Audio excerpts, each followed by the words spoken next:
वैशेषिक दर्शन की 36वीं कक्षा। वैशेषिक दर्शन प्रथम अध्याय द्वितीय आह्निक। इसके प्रारंभिक 2 सूत्रों को हम पीछे देख चुके थे और शंका समाधान आदि हो ही चुका है, तो आगे का मैं प्रारंभ करता हूँ। तीसरे सूत्र की भूमिका, पृष्ठ संख्या 31। द्रव्य गुण कर्मणाम त्रयाणाम, तो ये जो 3 है, द्रव्य गुण और कर्म, इनका षड्भय पदार्थेभ्यो विभक्ता नाम। और कैसे हैं ये? जो 6 पदार्थों से विभक्त है, यानी पृथक्कृत है। विभक्त है मतलब पृथक्कृता नाम, विभक्ता नाम पृथक्कृता नाम। 6 पदार्थों से अलग किए हुए हैं। इसका ये अर्थ नहीं है कि 6 पदार्थों से उनको हटा दिया है, 6 पदार्थों में भी वो हैं, लेकिन जब उनको 3 को अर्थ शब्द से कहा जाता है तो उन 3 को अलग रूप से, उसी में से ही 3 को अलग किया गया है। तो द्रव्य गुण कर्मणाम त्रयाणाम, इन 3 का उसी का विशेषण है। षड्भय पदार्थेभ्यो विभक्ता नाम, जो कि इन 6 पदार्थों से में ही अलग किए हुए हैं या तो उनमें भी पृथक पृथक है। कैसे विभक्ता नाम? अर्थ पद वाच्या नाम, जिनको कि अर्थ इस पद से कहा गया है, अर्थ इस पद से कहा गया है। तो पदार्थ होते हुए भी अर्थ शब्द से इन 3 का ग्रहण होता है, इस रूप में वो उनसे पृथक होते हैं। अर्थ पद वाच्या नाम उद्देश्य लक्षणे, उद्देश्य और लक्षण इन 2 को बता करके, उद्देश्य लक्षण है, ये द्विवचन है, तो उद्देश्य उनका नाम बता दिया और लक्षण भी बता दिया, तीनों का बता दिया।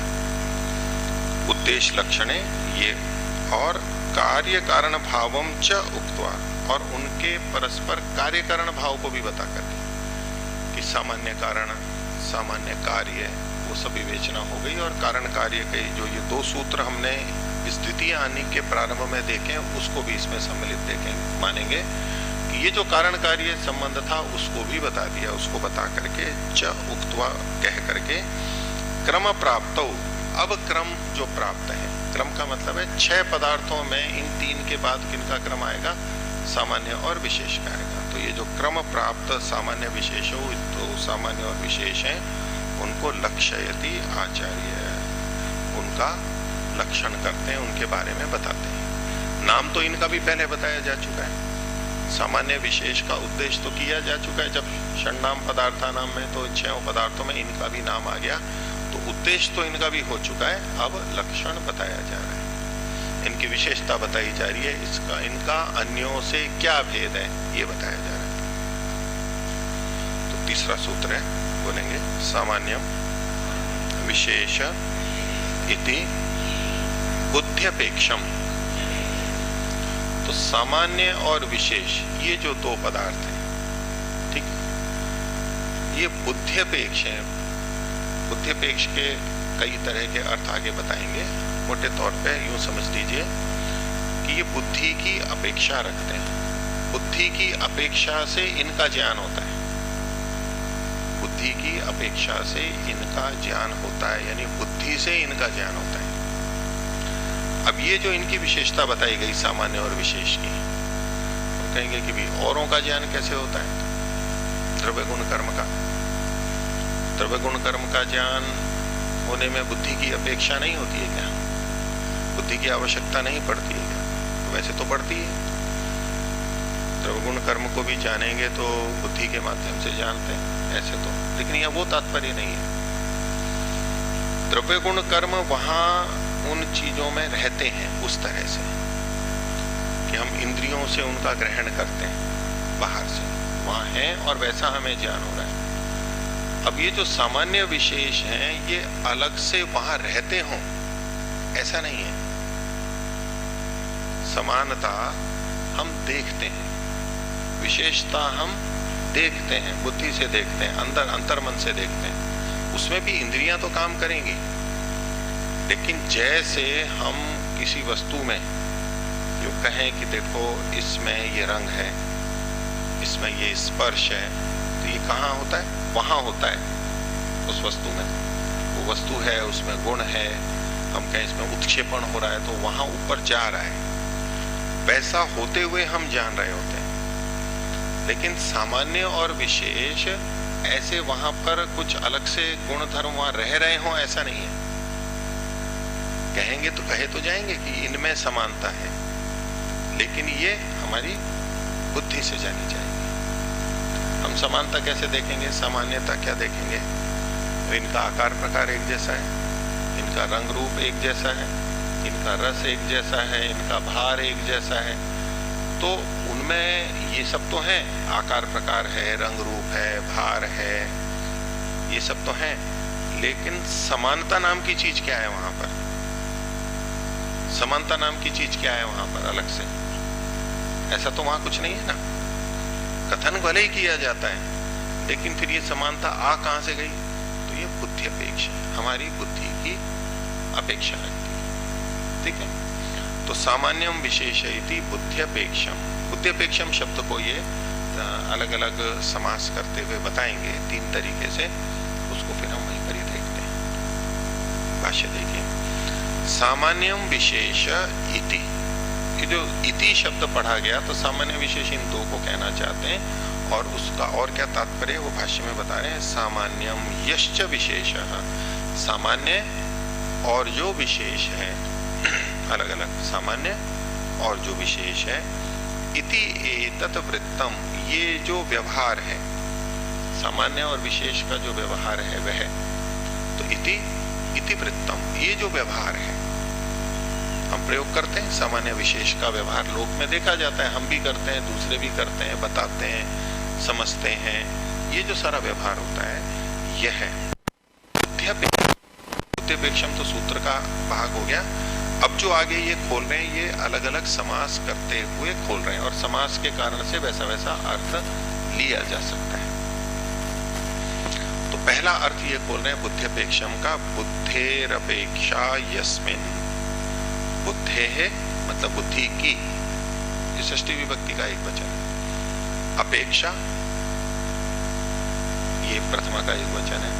यस्मिन जिसमें है, जिसमें बुद्धि की अपेक्षा होती है उसे बुद्ध्यपेक्ष कहते हैं। और बुद्ध्यपेक्ष किसका विशेषण बनेगा? सामान्य और विशेष का। सामान्य कैसा होता है? बुद्ध्यपेक्ष होता है। विशेष कैसा होता है? बुद्ध्यपेक्ष होता है। अब बुद्ध्यपेक्ष का अर्थ क्या क्या? बुद्धे अपेक्षा यस्मिन, जिसमें बुद्धि की अपेक्षा होती है उसे बुद्ध्यपेक्ष कहते हैं। तो सामान्य और विशेष का अस्तित्व बुद्धि की अपेक्षा पर निर्भर करता है। ठीक है, बुद्धेर अपेक्षा यस्मिन्। आगे कहते हैं असमान विभक्तिर बहुव्रीहि, ये समास तो है बहुव्रीहि, अंतिम शब्द को पहले लेंगे। कौन सा समास है? बहुव्रीहि। बुद्धेर अपेक्षा यस्मिन्, बुद्धे है अपेक्षा यस्मिन्, ये बहुव्रीहि। लेकिन कैसा बहुव्रीहि है? तो कहा असमान विभक्ति, जिन दो पदों के अंदर समास हो रहा है उन पदों की विभक्ति जब भिन्न भिन्न होती है उसको असमान विभक्ति कहते हैं। कैसे देखेंगे? बुद्धे तो है षष्ठी, अपेक्षा है प्रथमा, ठीक है, तो इसलिए ये भिन्न भिन्न होगा। तो ये इसको दूसरे शब्दों में कहते हैं व्यधिकरण समास। दो तरह का बहुव्रीहि समास होता है, समानाधिकरण और व्यधिकरण। तो यहां जो असमान विभक्ति है ये व्यधिकरण समास कथन किया जा रहा है, ठीक है, ये व्यधिकरण समास है।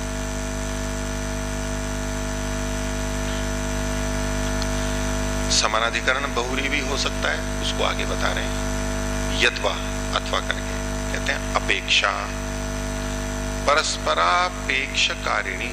ये परस्परापेक्षण ण लिखा हुआ है ना, इसमें ण का जो गुंडी है ये हटा दो,क्षा करना है इसको, परस्परापेक्षाकारिणी।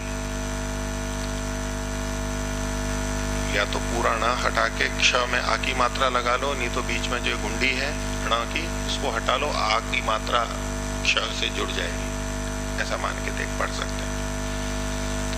तो अपेक्षा क्या है? तो उसको कहा परस्परापेक्षाकारिणी बुद्धि, अपेक्षा बुद्धिर यस्मिन्। इसको हम अगर सीधे सीधे समास करेंगे तो क्या? अपेक्षा बुद्धिर यस्मिन्, ठीक है। यस्मिन् ऊपर भी लिखा हुआ था, यस्मिन् नीचे भी है, लेकिन अपेक्षा बुद्धि यस्मिन्, तो अपेक्षा भी प्रथमा का एक वचन है, बुद्धि भी प्रथमा का एक वचन है। अब इन दोनों में समान विभक्ति है, असमान विभक्ति नहीं है, और ये समानाधिकरण हो जाएगा। वो व्यधिकरण था, ये समानाधिकरण हो जाएगा। यस्मिन में तो सप्तमी विभक्ति है, उसको नहीं देखना है, वो तो भिन्न रहेगी। वो तो यस्मिन हो सकता है, यस्मात् हो सकता है, ये न हो सकता है, यम हो सकता है, अनेक विभक्तियां हो सकती हैं, वो एक अलग विषय है। अर्थ की दृष्टि से जहां जैसा जिस कारक का अर्थ आता है वैसा वहां ले लिया जाता है। तो असमान विभक्ति और समान विभक्ति। तो दूसरा जो क्या बनेगा? अपेक्षा बुद्धिर यस्मिन्, अपेक्षा को खोल दिया, अपेक्षा परस्परापेक्षा कारिणी बुद्धि। अपेक्षा मतलब अपेक्षा कारिणी, परस्परापेक्षा कारिणी, परस्पर अपेक्षा को करने वाली बुद्धि जिसमें है, जिसमें होती है, उसको बुद्धि अपेक्षा कहेंगे। तो अपेक्षा जो होती है वो परस्पर ही होती है। अपेक्षा शब्द का हम प्रयोग करते हैं, अपेक्षा है, तो अपेक्षा हमेशा सापेक्ष, अपेक्षा को कहोगे कि सापेक्ष। तो परस्पर अपेक्षा, ये अपेक्षा का अर्थ हुआ, एक दूसरे से अपेक्षा। सापेक्ष कथन जब हम करते हैं ना, पीछे जो हमारी बात चल रही थी कि एक तो व्यक्ति का अपने लिए कथन होता है, एक सापेक्ष कथन होता है, अपना और दूसरे की दृष्टि से, वो सापेक्ष कथन होता है। एक निरपेक्ष होता है, निरपेक्ष का मतलब है जिसमें दूसरे की अपेक्षा नहीं होती है, अपने आप में हम कुछ कह सकते हैं। जैसे कि हम किसी को मान लीजिए इसको सफेद कहेंगे तो सफेद कह सकते हैं, ये लेखनी है, ये कह सकते हैं। लेकिन जैसे ही हमने कहा कि ये मेरी है और वो आपकी है, तो ये जो मेरी है ये कथन कब बनेगा? जब पहले मैं हूंगा, मेरी अपेक्षा से ये मेरी है और आपकी अपेक्षा से वो आपकी है। और इसको जब हम यूं कहें कि ये छोटी है वो बड़ी है, अब ये जो छोटे बड़े का कथन कर दिया हमने, तो ये अपेक्षा से होगा, क्योंकि जिसको हम छोटा कह रहे हैं अभी, दूसरी बड़ी है इसलिए इसको छोटी कह रहे हैं। और अगर इस छोटी से भी छोटी कोई और दूसरी पेंसिल आ जाए छोटी, तो ये बड़ी कहलाएगी। तो ये जो छोटे बड़े का कथन हुआ ये बुद्धि अपेक्ष हुआ। हम अपने आप में इसको कहें कि छोटी है या बड़ी है, आप क्या उत्तर देंगे इसका? छोटे बड़े का कथन तभी होगा जब दूसरे से अपेक्षा होगी। तो इसी प्रकार से सामान्य और विशेष का कथन है, ये भी अपेक्षा से ही होता है। ये उससे भिन्न है, विशेष मतलब भिन्न है, ये सफेद रंग की है, वो काले रंग की है, ऐसे कुछ भी जो हम भेद करेंगे, विशेष करेंगे तो दूसरे की अपेक्षा से होगा। तो अपेक्षा कारिणी बुद्धि यस्मिन्, इसमें होती है। अपेक्षा कारिणी बुद्धि पर आश्रित जो है वो विशेष हो गया। और बिल्कुल ऐसी की ऐसी तो लेखनियां हो, एक ही कंपनी की, एक ही भाव की, सब बिल्कुल एक जैसा हो, तब जब हम दोनों को कहेंगे कि ये दोनों तो समान है, ये सामान्य का कथन कर रहे हैं, तो ये भी कैसे पता लगा? हमारी बुद्धि अपेक्षा से लगा, तो बुद्धि पहले देखेगी, अन्य की अपेक्षा करते हुए ये होता है, तो ये बुद्धि अपेक्ष कहलाता है। तो पहला समास तो ये था बुद्धे अपेक्षा यस्मिन, दूसरा समास है अपेक्षा बुद्धिर यस्मिन। दोनों बहुरी हैं, एक असमानाधिकरण है, एक व्यधिकरण है, एक समानाधिकरण, एक असमान विभक्ति, एक समान विभक्ति। हो गया। अब जब हमने ये जो दूसरा समास किया तो अपेक्षा बुद्धिर यस्मिन, इसमें पहले हमने अपेक्षा शब्द पढ़ा था और फिर बुद्धि शब्द पढ़ा था। अब जब समास होगा तो पहले अपेक्षा आएगा फिर बुद्धि आना चाहिए था, लेकिन यहाँ शब्द क्या है, बुद्धि अपेक्षम। बुद्धि शब्द पहले और अपेक्षा बाद में। पहले वाला जो समास था असमान विभक्ति, उसमें तो था बुद्धे अपेक्षा यस्मिन, वहां तो बुद्धि शब्द पहले था, अपेक्षा शब्द बाद में था, तो वहां तो ये बिंदु नहीं आएगा। लेकिन अपेक्षा बुद्धिर यस्मिन, यहाँ पर अपेक्षा पहले है बुद्धि बाद में है, लेकिन शब्द बन रहा है पहले बुद्धि और फिर अपेक्षा, बुद्धि अपेक्षम। तो ये कैसे हुआ, उसका उत्तर देने विशेषणस्य परनिपात। अब जब इन दो शब्दों में हम देखेंगे अपेक्षा बुद्धि, इन दोनों में विशेषण विशेष्य भाव देखेंगे तो बुद्धि तो है विशेष्य और अपेक्षा है विशेषण। ठीक है, तो विशेषण पहले आता है सामान्य नियम, और विशेषण बाद में आता, नहीं विशेष्य बाद में आता है। ठीक है, तो यहां जो भिन्नता है तो बोले विशेषण से पर निपात, ये शब्द बाद में आया। पहले भी एक बिंदु आया था, टिप्पणी में इन्होंने लिखा था विशेषण से पर निपात। आर्षो, आर्ष है ये, आर्ष का मतलब है जो ऋषियों से संबंधित होता है उसको आर्ष कहते हैं।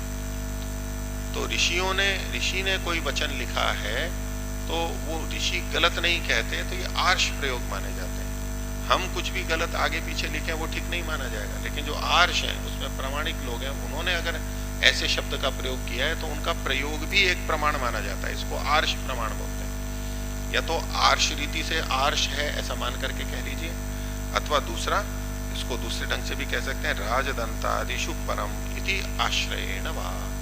तो राजदंतादिषु परम, राजदंतादि जो आकृति गण है उसमें पूर्व का पर निपात हो जाता है, तो अपेक्षा शब्द बाद में चला गया, तो बुद्ध्यपेक्ष, तो बुद्ध्यपेक्षम। तो राजदंतादिषु परम इति आश्रयेण वा, ये दूसरा इसका समाधान है पर निपात का। तो ये दो समास देखे। अब अथवा करके तीसरा समास बता रहे हैं। अथवा बुद्धिम अपेक्षते इति बुद्ध्यपेक्षम, बुद्धि की अपेक्षा करता है वह बुद्ध्यपेक्ष कहलाता है।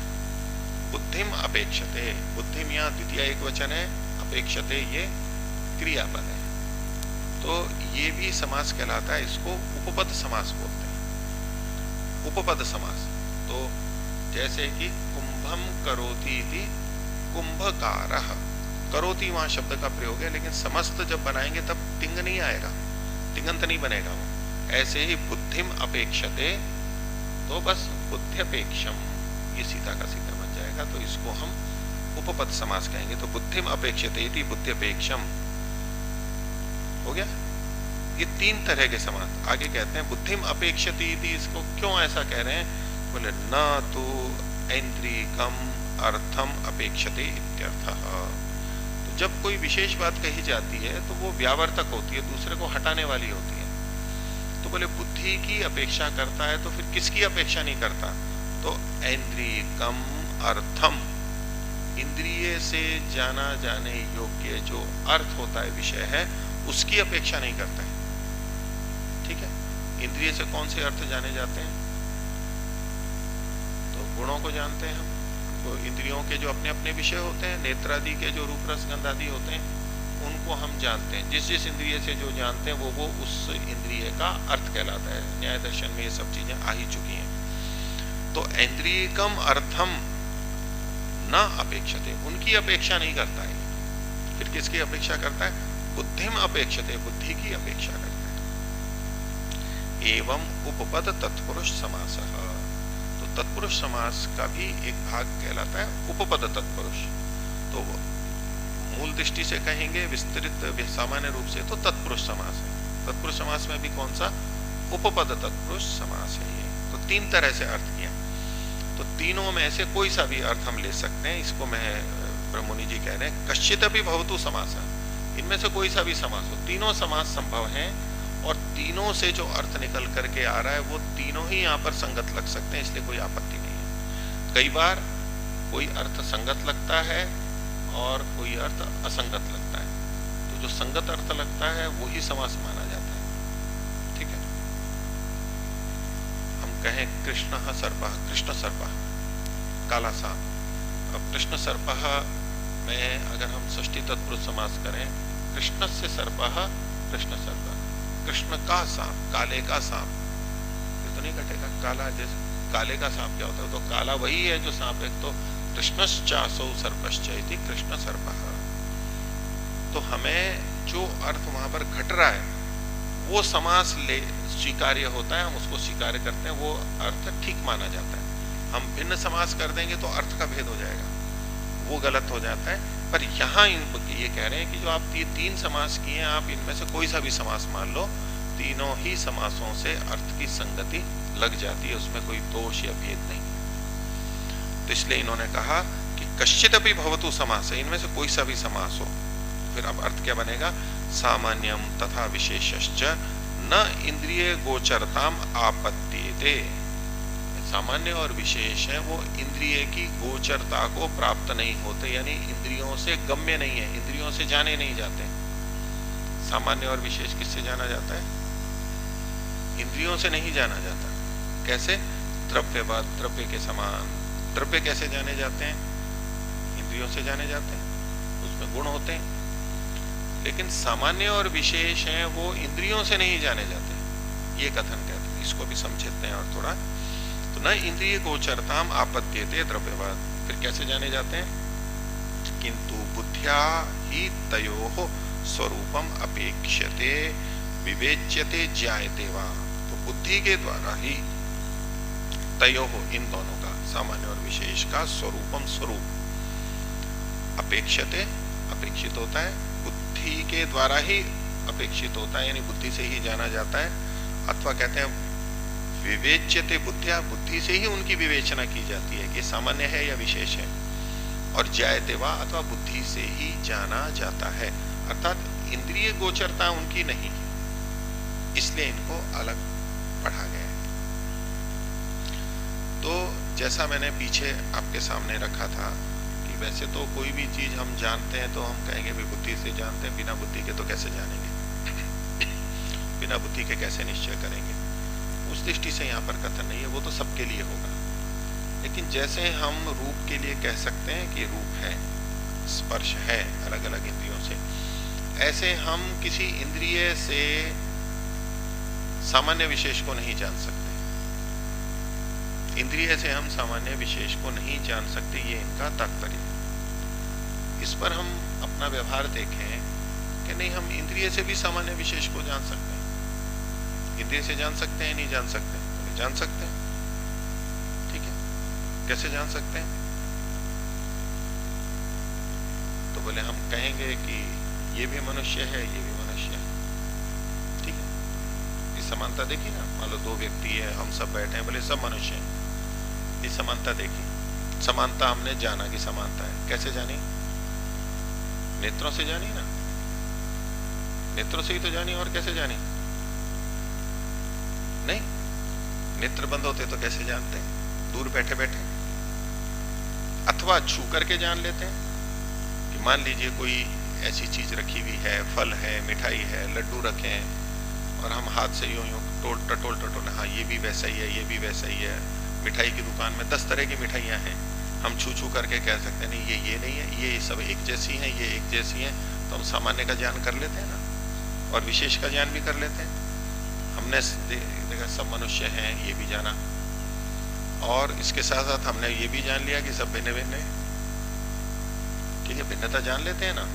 भिन्नता हम आयु की दृष्टि से देख सकते हैं, लंबाई चौड़ाई की दृष्टि से देख सकते हैं, रंग रूप की दृष्टि से देख सकते हैं, स्त्री पुरुष की दृष्टि से देख सकते हैं, इत्यादि इत्यादि बहुत सारे भेद हम कर सकते हैं। तो ये हम कैसे जान रहे हैं? देख करके जान रहे हैं, छू करके जान सकते हैं, सूंघ करके जान सकते हैं कि ये पुष्प है, ये पुष्प है, और ये समान है और ये विशेष है, ये गुलाब है, ये चमेली है, ये विशेषता और सामान्यता हमने और चख करके भी जान सकते हैं भाई इसका स्वाद, ये एक जैसे हैं नहीं है।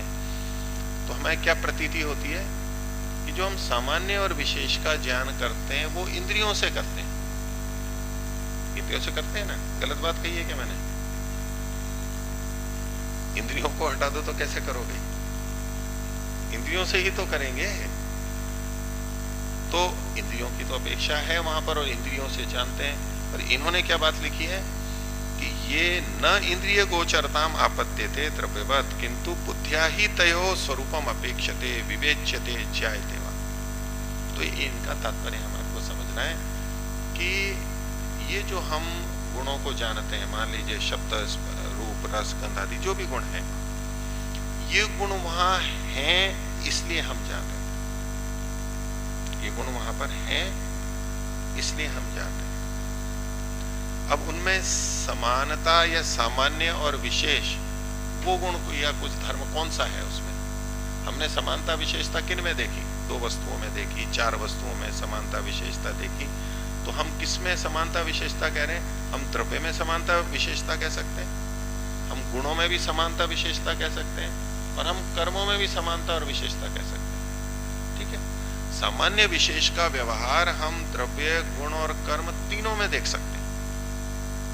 ठीक है, एक जैसा खेल चल रहा हो, इधर भी वही खेल चल रहा है, इस मैदान में उस मैदान में भी वही खेल चल रहा है, तो हम कह सकते हैं ना कि सामान्य चल रहा है।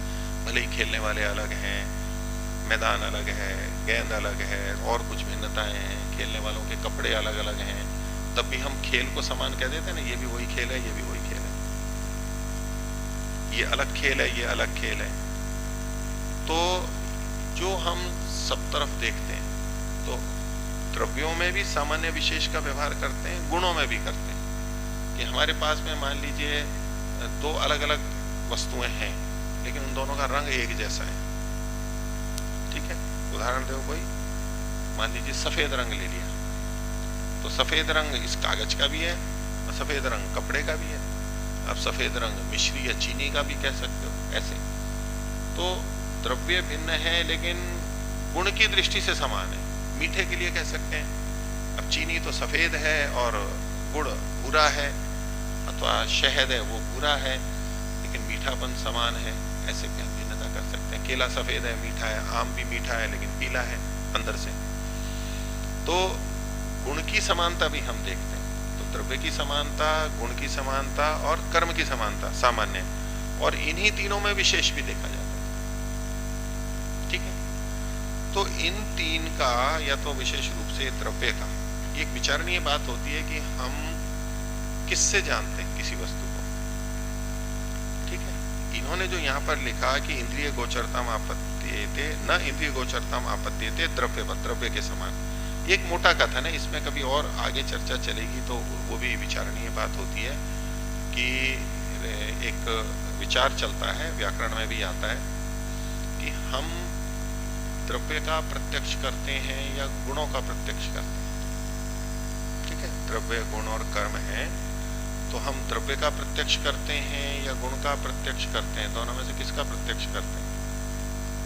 दोनों का करते हैं, दोनों का करते हैं, गुणों का। विचारने की बात है।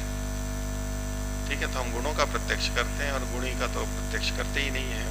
एक ये दृष्टि है। ये कहते हैं नहीं, गुणी का भी तो प्रत्यक्ष हो रहा है कि आप बैठे हैं, देखिए बैठे हैं, आपका पता लग रहा है कि आप राजमाता जी हैं, आप बैठे हैं, इधर ये बैठे हैं, उधर वो बैठे हैं, सबका है ना, द्रव्यों का पता लगता है, ये चिकुंड है देखो। तो व्यवहार में हम द्रव्य की भी प्रतीति करते हैं। इसी तरह से कर्म के बारे में भी आता है, कर्म का प्रत्यक्ष होता है, कर्म का प्रत्यक्ष करते हैं। कर्म को कैसे जानते हैं हम?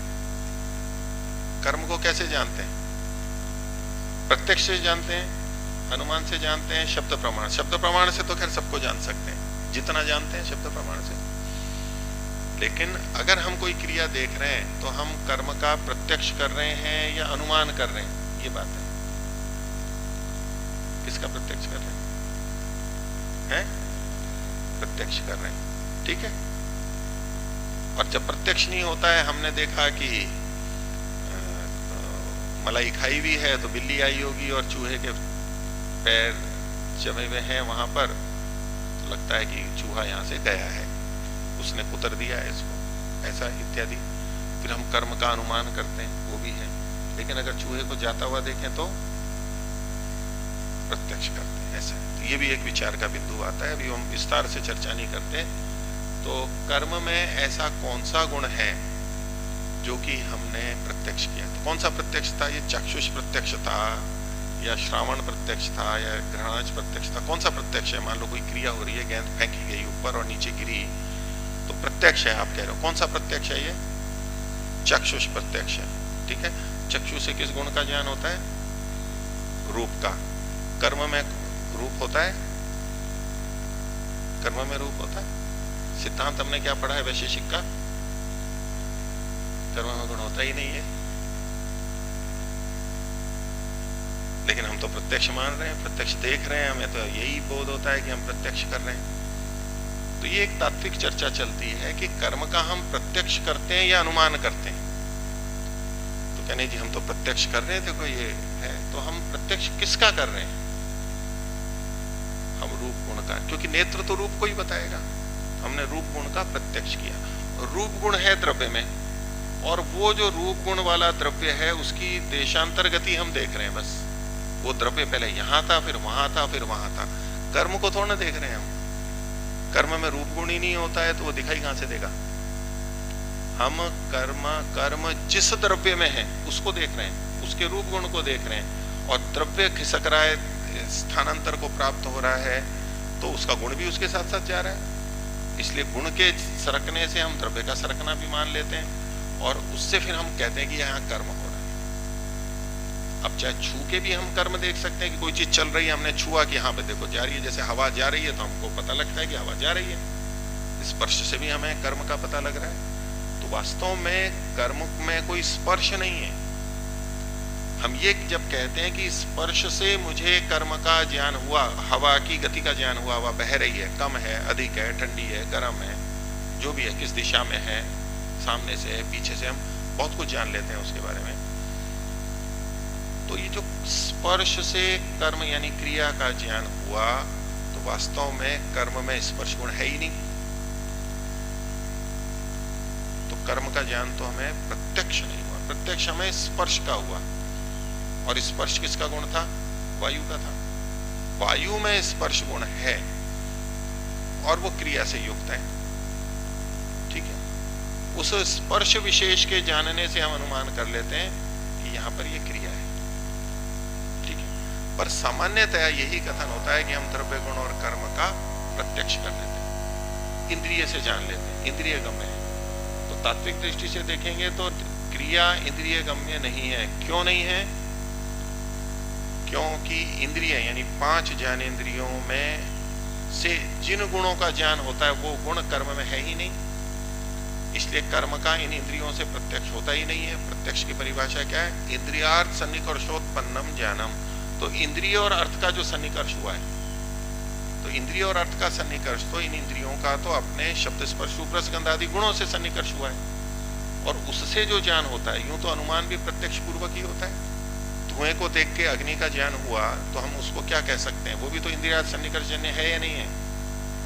धुएं को देख के अग्नि का ज्ञान हुआ, इसमें इंद्रियार्थ सन्निकर्ष है या नहीं है?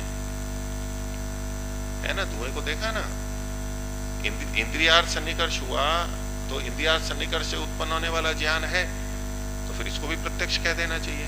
लेकिन इसको प्रत्यक्ष नहीं कहते। क्यों नहीं कहते प्रत्यक्ष? जिसका ज्ञान हुआ अग्नि का, उससे हमारा इंद्रियार्थ सन्निकर्ष नहीं हुआ।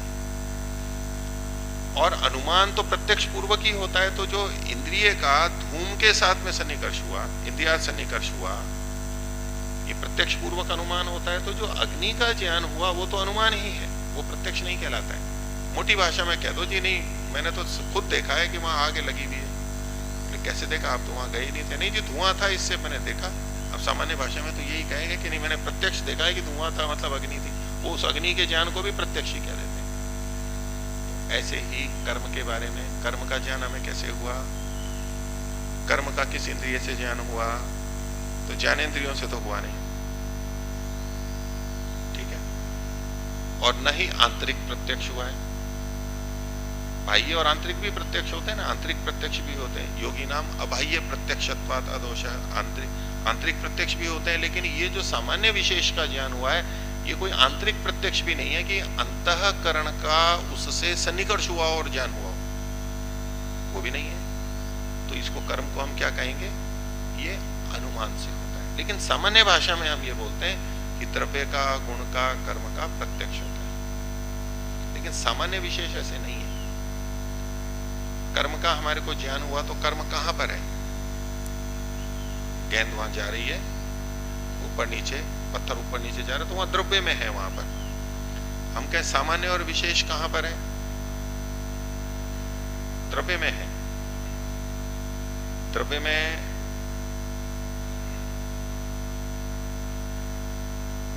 तो विचारने की बात हो गई ना, यही।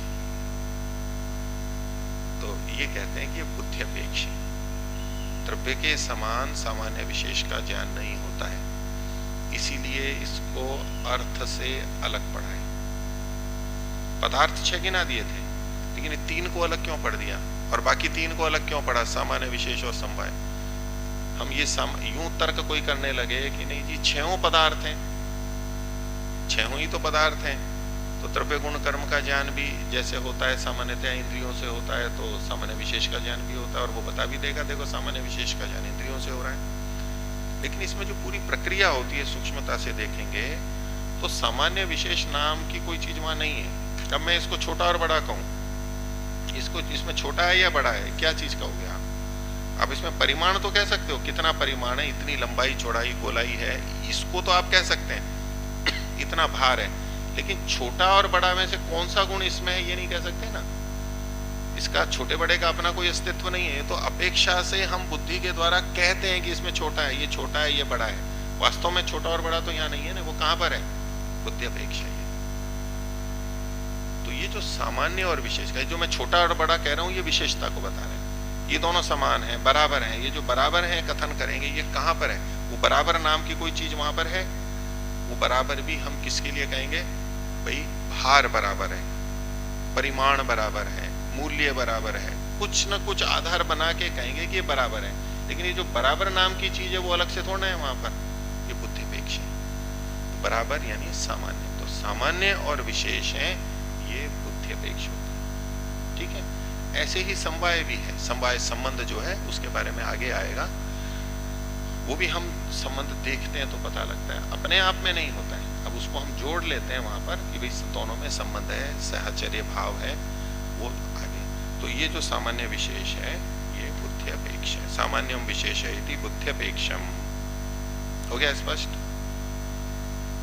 आगे देखो, स्वयं इसको बता रहे हैं, वो आगे खोल रहे हैं। चौथे सूत्र की भूमिका है तत्बुद्ध्यपेक्षम कथम। ये जो सामान्य विशेष को आपने बुद्ध्यपेक्ष कहा, ये कथम कैसे है? इति स्वयं प्रदर्शयति आचार्य। आचार्य महर्षि कणाद वो स्वयं इसको प्रदर्शित कर रहे हैं, यानी बता रहे हैं। चौथा सूत्र बोलिए। भावोनुवृत्तेः एव हेतुत्वात् सामान्यम एव। तो भाव की अनुवृत्ति से, भावो अनुवृत्तेः एव, भाव कहते हैं होनेपन को, सत्ता को। ठीक है। उसका जब अनुवर्तन होता है, बना रहता है, यहाँ है, वहां है, वहां है, ऐसा होनापन अगर विस्तार को प्राप्त हो रहा है, अनुवृत्ति हो रही है, यहाँ भी, वहां भी, वहां भी, वहां भी, जैसा ये वैसा ये, वैसा ये वैसा ये, ऐसे भाव अनुवृत्तिरेव हेतुत्वाद, इस हेतु से ही सामान्यम एव, उसको सामान्य कह देते हैं। और भाव का अनुवर्तन न हो, विपरीत हो, तो वहां पर विशेष कह देते हैं। देखिए, अनुवृत्ते है एव हेतुत्वात्। तो ये अनुवृत्ते के बाद में लंबी रेखा आ गई है। जैसे सामान्यतः छोटी रेखा करते हैं उतना ही यहाँ पर होना चाहिए, वो मैं संशोधन आगे करा दूंगा। जैसे ऊपर विशेष इति में छोटी रेखा है ना, उतना ही। तो अनुवृत्ते है एव हेतुत्वात्। खोल रहे हैं इसको। अनुवृत्ति बुद्धे है, अनुवृत्ति मतलब अनुवृत्ति बुद्धि के, ज्ञान के। अनुवृत्त बुद्धेरेव हेतुत्वात्। अनुवृत्ति बुद्धि कहें अथवा अनुवृत्त बुद्धि कहें, अनुवृत्ति वाली जो बुद्धि है वो, अथवा तो जो अनुवृत्त वर्तमान है ऐसी बुद्धि, उसी हेतु से भावः सामान्यम एवं, भाव को आगे खोल दिया, भावः सत्ता, भाव को ही खोला है सत्ता यानी विद्यमानता, सत्पना, सामान्यम एवं भावः सत्ता सामान्यम एवं, जो भाव ये सत्ता है वो सामान्य ही है। अल्प विराम या तो यहां अर्ध विराम ले लीजिए, एक बिंदी और अल्प विराम ले लीजिए। पीछे जैसे हमने द्रव्यों के बारे में सुना, लक्षण देखा था, तो द्रव्य के लक्षणों में क्या कहा था? द्रव्य लक्षण, इनमें सामान्यता जो बताई थी उसमें द्रव्य गुण कर्म में सत्ता, सत जो है, तो जो सत्ता है, सत जो है ये भाव कहा जा रहा है, सत्ता वो सब जगह रहती है। तो द्रव्य की भी सत्ता है, तो गुण की भी है, तो कर्म की भी है, जब जब जिसकी जितनी है, वो सत्ता में कोई भेद नहीं मानते, वो एक ही जैसा मानते हैं, वो सामान्य है, एक जैसा है। तो कहा भावः सत्ता सामान्यम एवं, इसी को आगे खोल रहे हैं, द्रव्यम सत, द्रव्य सत है या होता हुआ, गुणः सन, गुण सन होता हुआ, तो इसमें क्या है, सत है तो ये नपुंसकलिंग है, द्रव्यम तो सत आएगा, और गुणः पुल्लिंग है तो ये सन आएगा। कर्म सत, कर्म नपुंसकलिंग है तो सत आ जाएगा, तो सत कहो या सन कहो, शब्द तो एक ही है। इति सत्तायाः सर्वत्र, तो इस प्रकार से सत्ता का सर्वत्र, सब जगह पे, कहाँ सब जगह पे? द्रव्ये गुणे कर्मणि, द्रव्य में, गुण में और कर्म में, सब जगह जो हम अर्थ करके आए उन सब में, खलु अनुवर्तमानत्वात्, अनुवर्तन होने से, सब जगह होने से, द्रव्य में भी है, गुण में भी है, कर्म में भी है, सब में सत्ता है, ये भावात्मक है, अभावात्मक नहीं है, भावात्मक है। तो ये अनुवर्तन हुआ, भाव की अनुवृत्ति, सत्ता की, होनेपन की अनुवृत्ति, इसी हेतु से वो सामान्य कहलाता है। आगे अत्र अर्थात आपत्त्यते, यहाँ अर्थ से, अर्थापत्ति से ये निकल करके आता है। अर्थात आपत्त्यते मतलब अर्थापत्ति से आता है। अर्थापत्ति क्या होती है? सीधा कथन ना होकर के जो तात्पर्य हम निकालते हैं वो कहलाता है अर्थापत्ति। जो वाक्य है उसका जो अर्थ है, कोई वाक्य है उसका अर्थ है, उस अर्थ से फिर जो एक नई बात हम निकाल लेते हैं, इसको कहते हैं अर्थापत्ति। ठीक है, जो एक प्रसिद्ध उदाहरण किया जाता है अर्थापत्ति का है बादल। ये अर्थापत्ति कैसे है? इसे इसमें कौन सी अर्थ? बादल के होने से बारिश होती है, ये तो सीधा सीधा अर्थ हो गया। इससे अर्थापत्ति क्या आएगी?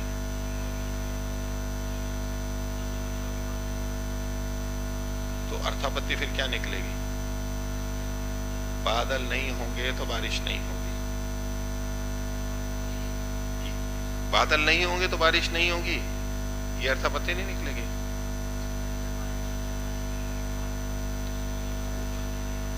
वो तो ठीक है, और बादल नहीं होंगे तो बारिश नहीं होगी ना, कारण के अभाव होने पे कार्य का अभाव होगा ना, वो भी तो है। तो इसको दूसरे ढंग से कहें, पीनो देवदत्त दीवाना भुंगते, मोटा देवदत्त दिन में नहीं खाता है। तो वाक्यार्थ तो यही है कि वो दिन में नहीं खाता है, लेकिन मोटा है, तो क्या कहेंगे? रात्रि में खाता होगा।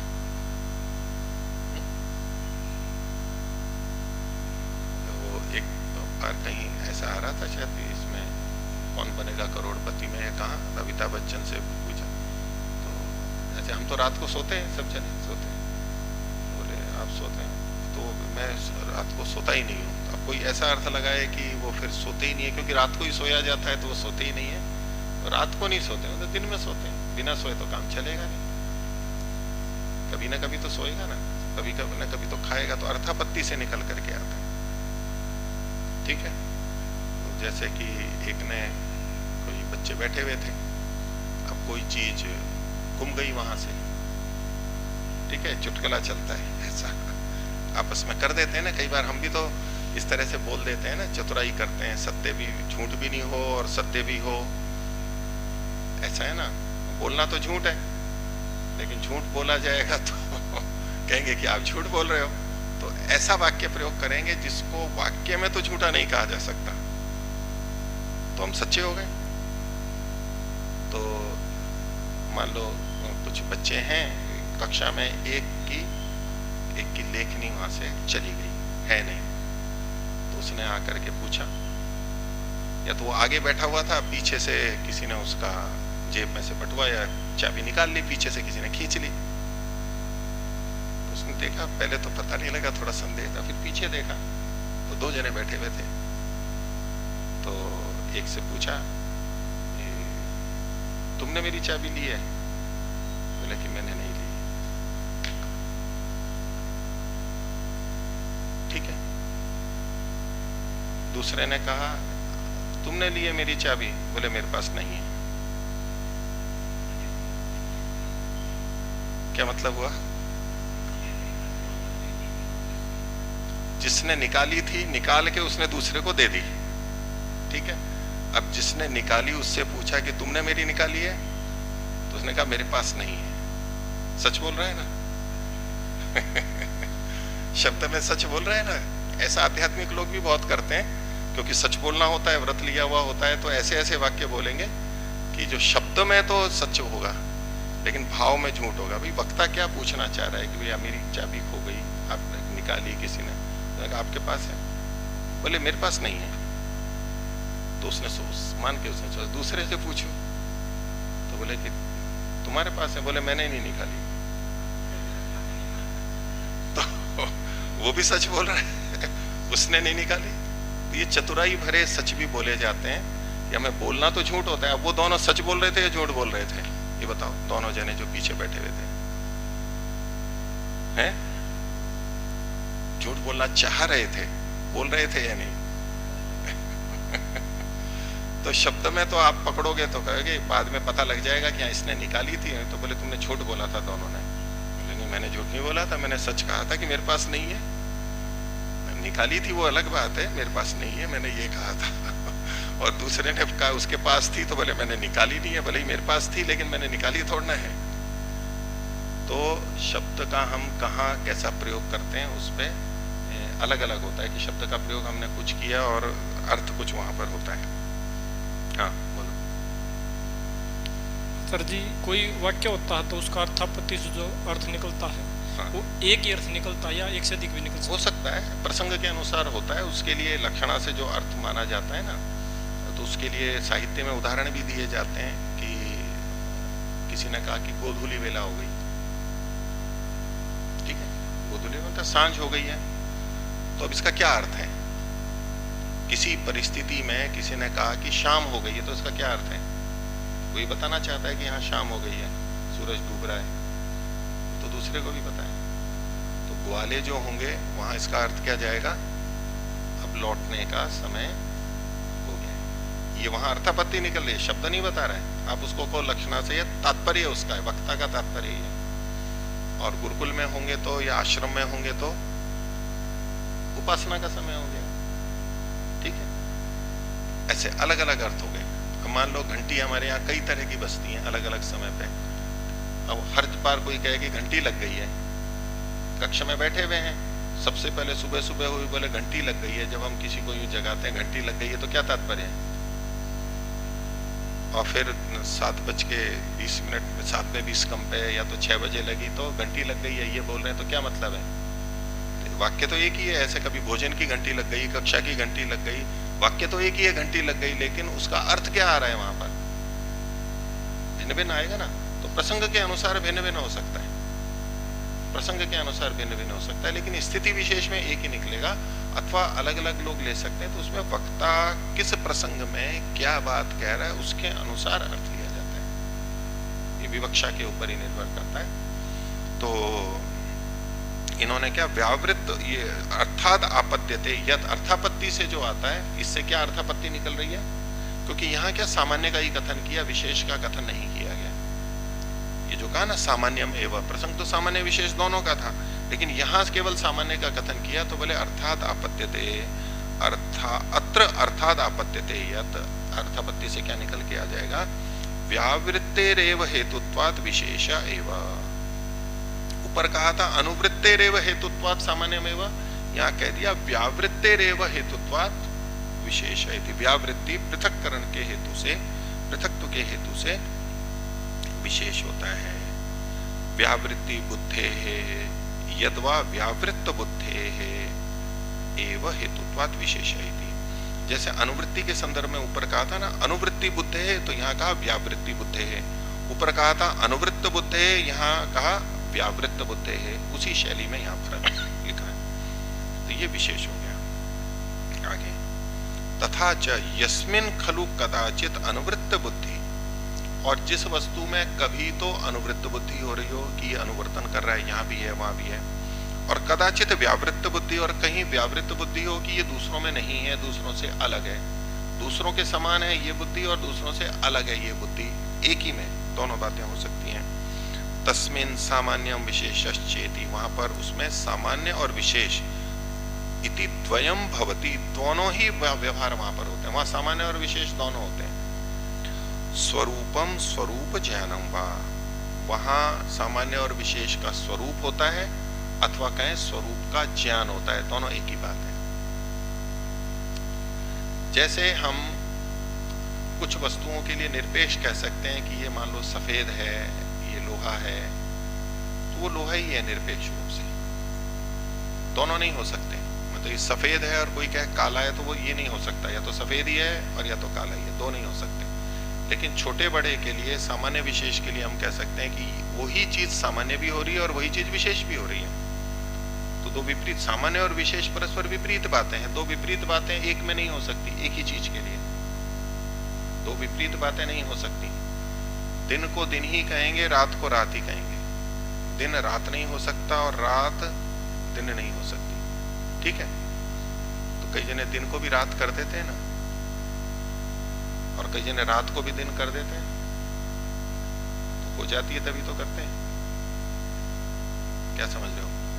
मैं उदाहरण ये दे रहा हूं वैसे तो कि दिन को दिन रात नहीं कर सकते, दिन दिन ही रहता है, रात रात ही रहती है। लेकिन किसी को, किसी पुत्र को पिता भी कर सकते हैं, पिता को पुत्र भी कर सकते हैं, पुत्र को पिता कर सकते हैं? नहीं, नहीं कर सकते। पहले पुत्र था फिर पिता बन गया तो वो पिता हो गया, नहीं। उनके अपने पिता की दृष्टि से वो पुत्र है, अपने माता पिता की दृष्टि से पुत्र है वो, और अपने बच्चों की दृष्टि से पिता है। तो अपेक्षा बुद्धि से वो ही पुत्र और पिता, तो हम क्या ये पुत्र है या पिता है, क्या उत्तर दोगे? दोनों है, दोनों विपरीत बातें हैं ना। जो पिता है वो पुत्र नहीं हो सकता, जो पुत्र है वो पिता नहीं हो सकता। एक ही दृष्टि से, एक की अपेक्षा से अगर एक ही को देखेंगे, पिता पुत्र संबंध की बात है, वो संबंध एक ही के बीच का रखेंगे तो कभी भी ऐसा नहीं होगा कि पिता पुत्र बन जाए और पुत्र पिता बन जाए। पिता पिता ही रहेगा, पुत्र पुत्र ही रहेगा। लेकिन दूसरे की अपेक्षा से कारण कार्य कारण ही रहेगा, कार्य कार्य रहेगा, एक ही की अपेक्षा से। लेकिन दूसरे की अपेक्षा देखेंगे तो कारण कार्य बन जाएगा और कार्य कारण भी बन सकता है, अन्य की अपेक्षा से होता है ना। तो विपरीत नहीं होता है। तो मैं उस दिन और रात का कह रहा था कि दिन दिन रहता है, रात रात होती है। दिन को रात थोड़ा ना कर सकते हैं, ये ऐसे उदाहरण। लेकिन सामान्य को विशेष कर देते हैं, विशेष को रात, विशेष को सामान्य कर देते हैं, ठीक है। तो जब आपने गर्दन हिला दी कि दिन को दिन ही रह सकते हैं, दिन को रात नहीं कर सकते और रात को दिन नहीं कर सकते, लेकिन लोक में अपन कह देते हैं ना, इसने रात को दिन बना दिया है? जगता रहता है, रात सोने के लिए है लेकिन वो जगता रहता है, तो बोले रात को दिन बना दिया इसने, और दिन को रात बना लिया मतलब रात को सोता है। अब ये अलग दृष्टि से कथन है, वो वास्तव में दिन को रात नहीं बनाया, दिन तो दिन ही है, रात को रात ही है, लेकिन उसका व्यवहार ऐसा हो गया। रात्रि में इतना प्रकाश कर दिया, खूब जगमग कर दी, तो बोले तो आपने दिन कर दिया।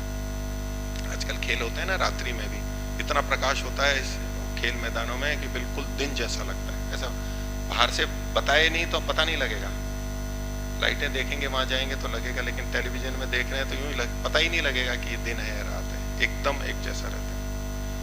और ऐसे ही दिन में भी चारों तरफ से अंधेरा करके गुफा में बैठ जाओ तो रात हो जाती है, दिन को भी रात कर देती है।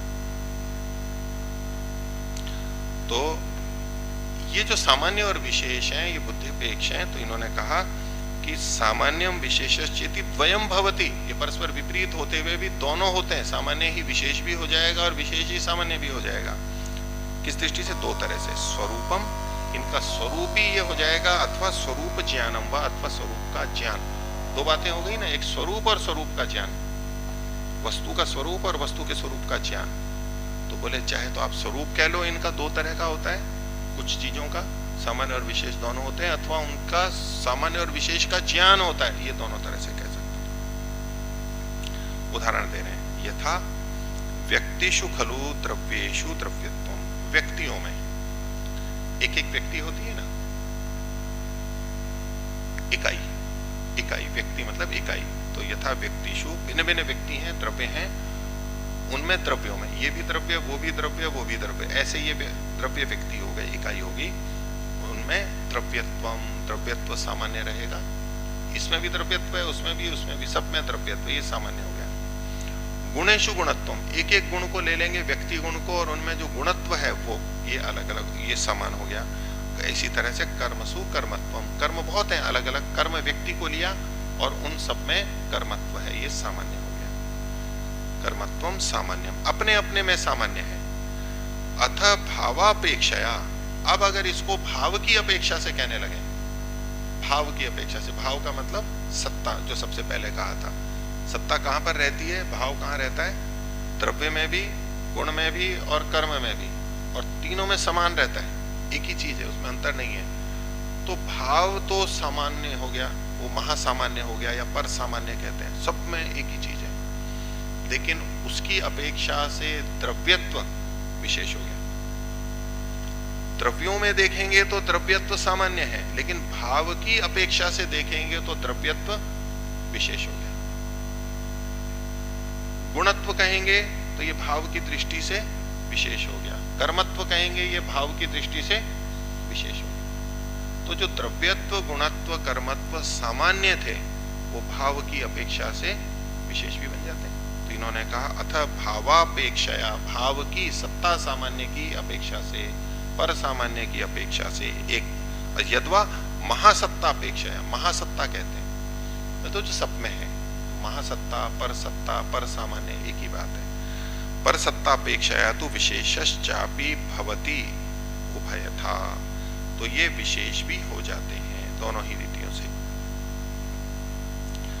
अब इसको दूसरी दृष्टि से भी कहते हैं कि ये जो द्रव्यत्व था, अब आगे खैर कह रहे हैं, पृथ्वी आदिषु व्यक्तिषु विशेषेषु द्रव्यत्वम सामान्यम, तो पृथ्वी आदि जो व्यक्ति हैं अलग अलग, उनमें जो कि विशेष हैं, उनमें जो द्रव्यत्व है वो सामान्य है। वो पृथ्वी जल आदि से भिन्न है तो विशेष है, लेकिन पृथ्वी में जो पृथ्वीत्व है वो सामान्य है। तो अतः ये पृथ्वी आदिषु व्यक्तिषु विशेषेषु द्रव्यत्वम सामान्यम, पृथिव्यादयस्तु व्यक्तयो विशेष एवं, लेकिन पृथ्वी आदि जो व्यक्ति इकाई है वो तो विशेष है, परंतु द्रव्यत्वम सामान्यम अपि विशेषो अपि इति विवेकः। तो पृथ्वी आदि जो व्यक्ति हैं वो तो विशेष हैं, अब उसमें सामान्य कुछ नहीं है, सब पृथ्वी पृथ्वी है, लेकिन द्रव्यत्व की दृष्टि से देखेंगे तो पृथ्वीत्व जो है वो विशेष हो जाएगा, जलत्व है वो विशेष हो जाएगा। भाव की अपेक्षा से द्रव्यत्व विशेष हो गया, क्योंकि भाव जितने क्षेत्र में है द्रव्य गुण कर्म में, द्रव्यत्व वहां सब जगह नहीं है, केवल द्रव्यों में है। अब समस्त द्रव्यों में द्रव्यत्व है, उनमें भी जो पृथ्वी है उसमें पृथ्वीत्व है, वो पृथ्वी की दृष्टि से तो सामान्य है, लेकिन द्रव्यत्व की दृष्टि से विशेष है, क्योंकि सब द्रव्यों में पृथ्वीत्व नहीं है। जल में जलत्व है तो जल में ही है, अन्यों में नहीं है। तो विशेष जो होता है वो थोड़े में होता है, वो विशेष अन्यों से पृथक कर देता है, सब जगह नहीं, उसका क्षेत्र कम होता जाता है, विशेष का क्षेत्र कम होता जाता है और सामान्य का क्षेत्र बड़ा होता है। ठीक है, बड़ा बनना है या छोटा बनना है? बड़ा बनना है तो बड़े बनने के लिए क्या करना पड़ेगा? सामान्य होना पड़ेगा, बड़े काम करने पड़ेंगे। आप दूसरी तरफ जा रहे हो, अभी जो प्रसंग चल रहे हैं उसकी दृष्टि से देखो, सामान्य जो होता है ना वो बड़ा क्षेत्र होता है, तो हमें बड़ा बनना है तो क्या होना होगा? सामान्य बनना होगा, और हमें अगर छोटा बनना है तो विशेष करना होगा, कुछ ना कुछ विशेष करना होगा। विशेष करेंगे तो छोटे हो जाएंगे। तो हमें क्या करना चाहिए, कैसे काम करने चाहिए, सामान्य काम करने चाहिए, विशेष काम करने चाहिए। सामान्य काम करने चाहिए तो हम सामान्य काम करके बड़े बनेंगे, और विशेष काम करेंगे तो छोटे हो जाएंगे। ये भी बुद्धि चल सकती है, युक्ति है ना, तर्क है। जब कारण कार्य संबंध आ जाते हैं, दार्शनिक बुद्धि आ जाती है ना, तो कई बार ऐसी ऐसी संगतियां भी व्यक्ति लगा लेता है, ऐसे ऐसे समीकरण जोड़ लेता है। संख्या में आता है ना कि या तो तत्व का जो ज्ञान है वो उसका न मलिन चेतसी उपदेश बीज प्ररोह। मलिन चित्त होता है ना, उसमें उपदेश के बीज का प्ररोह ही नहीं होता, अंकुर ही नहीं होता है। वो जमीन ही ऐसी होती है, बीज डाल दिए लेकिन अंकुरण नहीं होता है उसमें। ऊसर भूमि होती है ना, जैसे उसमें कुछ उगता नहीं है। लेकिन आगे ये भी कहा कि यदि हो भी जाता है तो पंख के समान विकृत ढंग से हो जाता है। ये मैं विकृत ढंग से जो अंकुरण होता है ना, उसका उदाहरण बता रहा हूँ। ऐसे विकृत ढंग से भी अंकुरण होता है और हमें पता भी नहीं लगता है कि हम क्या कर रहे हैं, और ऐसे तर्क युक्ति से अपने को सोचते हुए कि हम ठीक ही कर रहे हैं, ठीक ही कर रहे हैं, और वो गलत भी कर रहे होते हैं। ठीक है, तो ये वक्ता का यहाँ तात्पर्य नहीं है। ऐसे कहा जाता है ना कि हम जितने ऊंचे चढ़ते जाते हैं, जितने ऊंचे चढ़ते जाते हैं वहां उतने ही कम लोग मिलते जाते हैं। नीचे रहेंगे ना तो अधिक लोग रहते हैं, पहाड़ी पे चढ़ते जाएं तो नीचे तो बहुत लोग रह सकते हैं। जितनी पहाड़ी पे जाते हैं और सबसे चोटी पे बिल्कुल किनारे पे जाएंगे तो एक ही मिलेगा वहां पर, और कोई नहीं मिलेगा, ज्यादा रह ही नहीं सकते वहां पर। जितने ऊंचे चलते चले जाएंगे, अब पूरी सृष्टि का, पूरी पृथ्वी का चक्रवर्ती राजा होगा, वो कितने होंगे? एक ही होगा, दो नहीं हो सकते। भारत का प्रधानमंत्री या राष्ट्रपति एक ही होगा, दो नहीं हो सकते, और होगा तो उप प्रधानमंत्री होगा, उपराष्ट्रपति होगा, एक ही होगा, दो नहीं हो सकते। सामान्यतः जो नियम है उसके। तो जैसे जैसे हम ऊपर चलते जाते हैं तो उस जैसी विशेषता वाले व्यक्ति कम होते चले जाते हैं। ठीक है, अब मान लीजिए आपने एक योग दर्शन पढ़ा अकेला, तो एक योग दर्शन पढ़ने वाले कितने लोग मिल जाएंगे? जितने भी मिले काफी हो जाएंगे। और आपने 2 दर्शन पढ़ लिए तो आपके जैसे अधिक लोग होंगे या कम हो जाएंगे? अपेक्षा से कम हो जाएंगे। ऐसे आपने 3 दर्शन पढ़ लिए तो, और 4 पढ़ लिए तो आपका दायरा संकुचित होता जाएगा ना, आपके जैसे लोग कम होते चले जाएंगे। और 6 दर्शन पढ़ लिए तो, और 4 वेद पढ़ लिए तो, व्याकरण भी पढ़ लिया तो कितने लोग बचेंगे? ये विशेषता ऐसी होती है, दूसरों से अलग करती जाती है, हमारे को विशेष बनाती जाती है, हम दूसरों से अलग होते जाते हैं, सामान्य नहीं रहते, फिर हम विशेष बन जाते हैं। ठीक है, तो ये जो व्यापक है, सत्ता सामान्य व्यापक है, द्रव्यत्व उससे कम है, ये विशेष है, उसमें भी पृथ्वीत्व जो है वो उससे कम है। और ये अपेक्षा बुद्धि से होता है। तो चाहे सामान्य देखें चाहे विशेष देखें, ये अनुवर्तन होने से या व्यावर्तन होने से होता है। विशेषस्तु पृथक्त्वकृत, सामान्यम एकत्वकरम, विशेषस्तु पृथक्त्वकृत। तो कई बार व्यक्ति एकत्व को लाने के लिए सामान्य को भी अपनाता जाता है। ठीक है, एकत्व की चाह है ना हमारे को, तो क्या करना चाहिए? सामान्य होना चाहिए। कुछ लोग हैं वो चरस पीते हैं, शराब पीते हैं, अब उनसे एकत्व को बनाना है, मित्रता बनाए रखने के लिए लोग फिर पीने लग जाते हैं ना। बच्चे बच्ची, नए युवक युवतियां होते हैं, बाहर जाते हैं, हॉस्टल में रहते हैं, वहाँ कुछ लोग शराब पीते हैं, पार्टियां करते हैं, हंसी मजाक करते हैं, उछल कूदते हैं, जिंदगी का आनंद लेते हैं। तो दूसरे बच्चे हैं तो बोले जी मैं शराब वराब नहीं पीता हूँ, तो अलग थलग सा अनुभव करता हूँ दूसरों से। तो एकत्व का बोध कब होगा? जब सामान्य आएगा, उन जैसे बन जाएंगे, तो वो शराब पीने लग जाता है। एकत्व की चाह थी उसकी, वैसे शराब की चाह नहीं थी। एकत्व की चाह में वो शराब पीने लगता है, उन जैसा होने, और फिर तो खैर आदत पड़ जाती है, फिर वो औरों को भी अपने जैसा बनाने लगते हैं। सबको समान बनाने की इच्छा करती है ना, हमारे जैसे हो जाएं सब, अपने जैसे हो जाएं सब। कैसी इच्छा है ये? आत्मवत, जैसा मैं हूं वैसा ही दूसरों को भी बना दूं। आत्मवत आध्यात्मिक इच्छा है, आध्यात्मिक इच्छा है ना।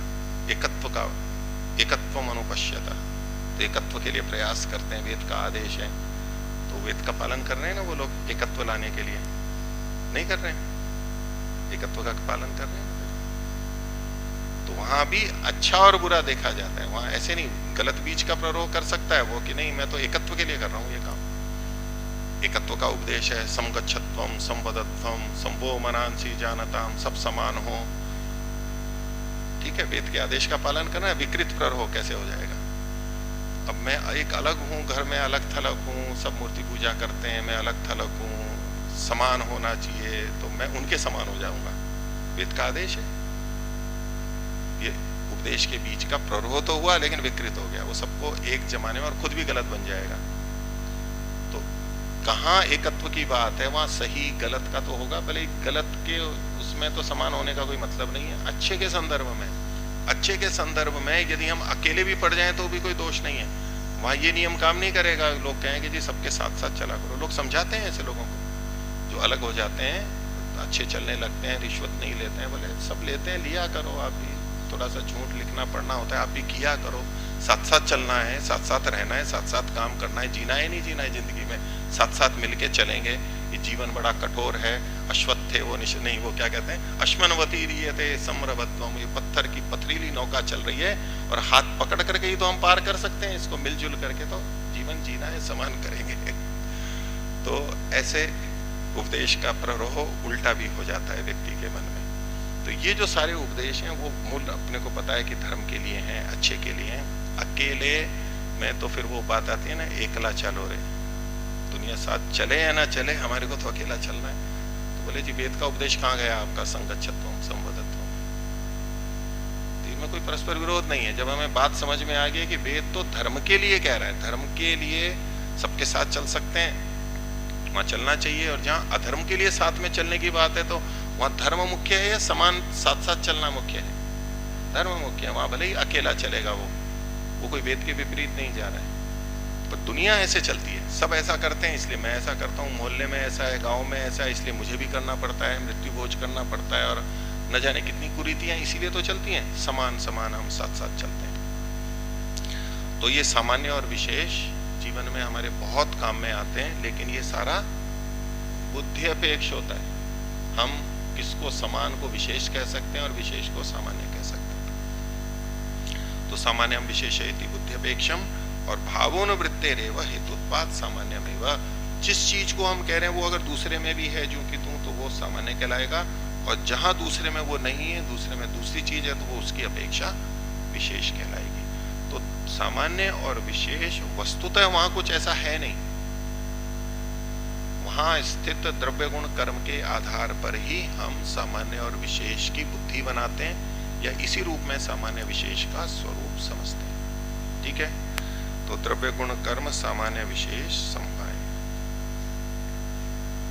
तो इतना ही रखते हैं आज। अभी और सामान्य विशेष के बारे में बताएंगे आगे, और इसको स्पष्टता और आएगी। आज का विषय इतना ही रखते हैं। प्रणव ध्वनि।